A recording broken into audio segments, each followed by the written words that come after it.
la liga de la ciencia. Vamos ahora a tener una conversación desde la provincia de Río Negro. Vamos a conversar con Alejandra Romero. Alejandra es investigadora adjunta del Centro de Investigación Aplicada y Transferencia Tecnológica en Recursos Marinos Almirante Storni, el CIMAS CONICET. Alejandra es la primera autora de un artículo publicado en la prestigiosísima revista científica Scientific Reports y que parece de lo más interesante. Trata sobre la dinámica a lo largo de la historia de la población de las ballenas. Para eso tuvo que hacer un trabajo recontra interesante de archivo, pero ella lo va a explicar mucho mejor que yo. Así que le damos la bienvenida. Alejandra, ¿cómo estás? Hola, ¿qué tal? ¿Cómo andan? Hola Andrés, hola Eugenia. Hola Alejandra, interesantísimo parece. Contanos un poco de este trabajo. Sí, la verdad que lo explicó muy bien Andrés. O sea, la idea fue construir la historia de la ballena franca austral del Atlántico sudoccidental. Reconstruir la historia me refiero a la abundancia, ¿no? Cómo fue cambiando su abundancia a lo largo del tiempo. Durante mucho tiempo se cazaba. Los cambios, decía, se dieron principalmente por caza, entonces eso generó un cambio importante en su abundancia. Entonces, el objetivo del trabajo fue reconstruir esto. ¿Qué le pasó a la ballena desde antes de que se comenzara a cazar, antes del siglo XVII hasta la actualidad? Y antiguamente se la cazaba, uno de los principales intereses era por la grasa. La grasa en su momento fue utilizada, por ejemplo, o sea, no solamente de la franca, ¿no? Pero de todas las ballenas que se capturaron, se utilizaba como fuente de luz, digamos. Se llegó a decir que casi iluminaban toda Europa con el aceite obtenido a partir de la grasa de la ballena. Wow, tremendo. Mirá, tremendo. ¿Y cómo fue cambiando esa población entonces? ¿Tenés los números más o menos para contarnos? Mirá, nosotros, digamos, el primer registro de caza que hay data de 1602, ¿no? Siempre hablando de la ballena franca austral del Atlántico sudoccidental. Los primeros registros datan de 1602, pero en realidad los más grandes son de 1650. Antes de esa fecha estimamos que había alrededor de 60.000 ballenas en toda este área, ¿no?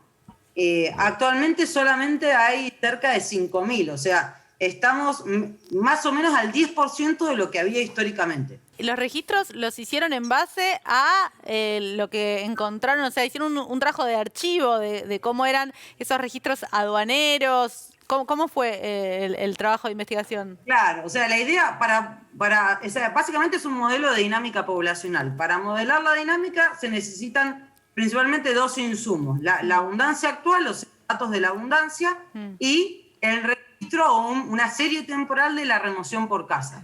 La remoción por caza había sido, o sea, hubo varios intentos de reconstruir la historia de la caza de la ballena franca austral, ¿no? En este ejemplo, en este caso. Entonces, había parte de esa información que estaba almacenada en artículos científicos, en libros, en tesis doctorales. O sea, esa fue una parte de la información. Otra parte fue el registro de la IWC, la base de datos de la IWC, que es la International Whaling Commission. Esa base de datos data de 1900 para adelante. Y después otras dos fuentes de datos fueron una base de datos de los registros de los barcos balleneros, que están todos en un museo en Estados Unidos, y había una parte de la información que no estaba completa. Esa parte de información que no estaba completa la reconstruimos revisando los registros aduaneros del Reino Unido de todo el siglo XIX. Wow. Y eso nos permitió completar el registro de las capturas de todo el siglo XIX. Qué interesante. Y dijiste que bajó la población de, estimás vos, en base a todos estos estudios, 60.000 a 5.000 en la actualidad. ¿Llegó a haber menos de 5.000?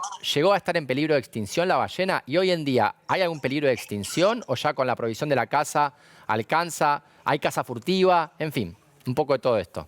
El número mínimo, alrededor de 1830, se alcanzó el número mínimo, la abundancia mínima, que quedaron, insisto nuevamente, en esta zona menos de 2.000 ballenas francas. Eso fue como el mínimo, menos de 2.000 ejemplares. La población tardó bastante en recuperarse. A principios del siglo XX todavía había muy pocos ejemplares, porque se la siguió cazando al mismo tiempo, ¿no?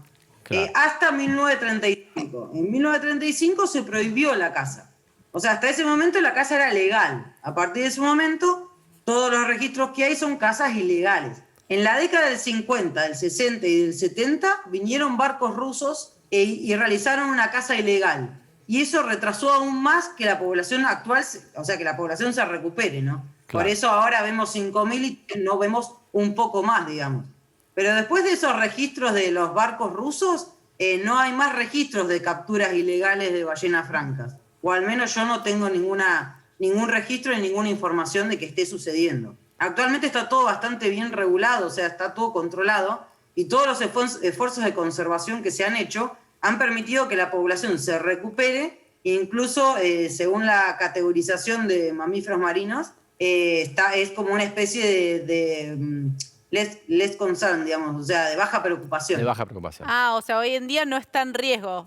Por gracias a que se trabajó mucho para que no esté en riesgo, supongo, ¿no? Tal cual, sí. Toda la regulación y todos los esfuerzos de conservación, los estudios, ¿no? La investigación está dando resultados. Una especie que se recupera lento comparado con otras especies. Alejandra, muchísimas gracias. Me encanta este trabajo. Realmente, de vuelta, estamos analizando todo con esta lupa sobre lo interdisciplinario. Acá hay trabajo de archivo, hay conocimiento de ecología, de las poblaciones, modelado computacional para modelar las poblaciones de ballenas y cómo fueron cambiando en el tiempo. Así que somos fans de trabajos como el tuyo. Te agradecemos un montón a vos y a tu equipo. Bueno, muchísimas gracias. Gracias por invitarme a charlar sobre esto.